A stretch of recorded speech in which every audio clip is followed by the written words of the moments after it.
تاریخ میں ایک شخص گزرا ہے جس کا نام ہے تیمور، جس کو تیمور لنگ بھی کہتے ہیں، کیونکہ اس کی کہا جاتا ہے کہ جب وہ اس کی ینگ ایج میں کوئی 12-13 سال کی عمر میں اس کو منگول قیدی بنا کے لے گئے تھے، اس کو، اس کی ماں کو، اس کے بھائیوں کو، وہ وہاں قید میں رہا، پھر جب نکل کے باہر آیا تو اس نے اپنے دوستوں کے ساتھ ایک چھوٹا سا ڈاکوؤں کا گروپ بنا لیا تیمور نے، اور وہاں سے جب کافی گزرتے تھے تو وہ لوٹتا تھا انہیں۔ تو ایک دن کوئی بھیڑ وغیرہ وہاں سے چورا رہا تھا تو ایک دو تیر لگے آ کے، اور اس کی جو دائیں ٹانگ تھی وہ اس کے نتیجے میں اس پہ زخم آئے اور وہ لنگڑا کے چلتا رہا ساری زندگی۔ تیمور لنگ اسے کہا جاتا ہے۔ لیکن تیمور کیوں لنگڑا ہوا، کیوں لنگڑا کے چلتا تھا، اس میں تاریخ میں بڑی بحث ہے۔ وہ کچھ لوگ کہتے ہیں جنگ میں اس کو زخم لگے، کچھ لوگ کہتے ہیں کہ بہرحال تیمور جو ہے، امیر تیمور، وہ عجیب و غریب کردار ہے تاریخ کا، اور مسلمان بادشاہ، حنفی مسلک سے اس کا تعلق، وسطی ایشیا کیشیا علاقے میں پیدا ہوا تھا۔ اچھا، اب اس کا، اور انتہائی ذہین تھا، اتنا ذہین شخص تھا کہ وہ قرآن شریف کی جو آیات ہیں ان کو الٹا، یعنی آخر سے بھی پڑھ سکتا تھا، اس کے بعد یہ صلاحیت تھی کہ آخر سے پڑھ سکتا تھا الٹا، یعنی کسی صورت کو آپ کہیں نا کہ آخری آیت سے شروع کریں تو وہاں سے شروع کر سکتا تھا۔ وہ کمال کو خواب تھا، دونوں ہاتھوں سے تلواروں سے لڑتا تھا وہ، اور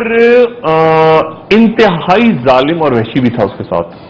یعنی 17 ملین لوگ کہا جاتا ہے، اس وقت کی دنیا کی 5% آبادی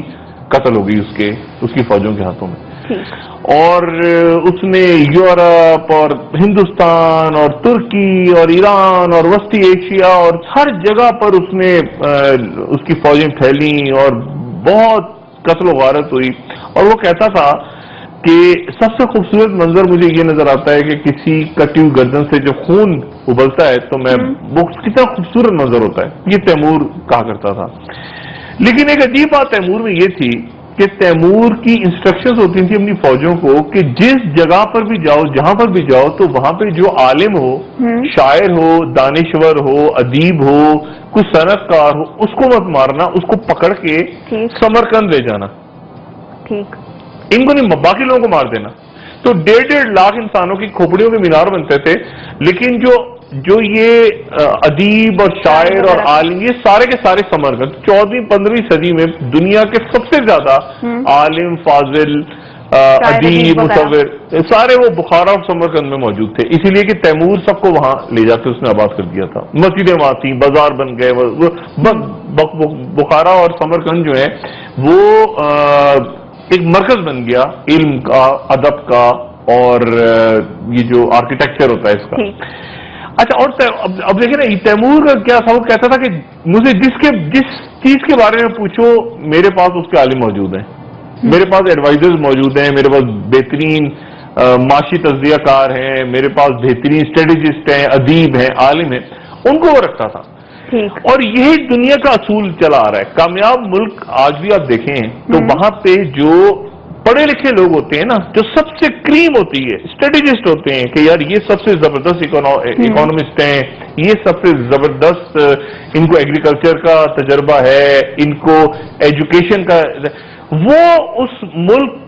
کی پہچان بنتے ہیں اور آگے لے کے جاتے ہیں۔ اب یہ جو آپ کی سینٹ ہے، یہ کیا بلا ہے؟ یہ سینٹ کے اندر آپ کے یعنی جب المیہ پیش آ گیا مشرقی پاکستان کا تو ضرورت پیش آئی کہ وہ چاروں جو بچا کچا پاکستان ہے اس میں سے ہر صوبے میں سے نمائندگی ہو، اور احساس محرومی نہ ہو، بلوچوں کے اندر نہ ہو، خیبر پختونخوا میں پٹھان نہ سمجھیں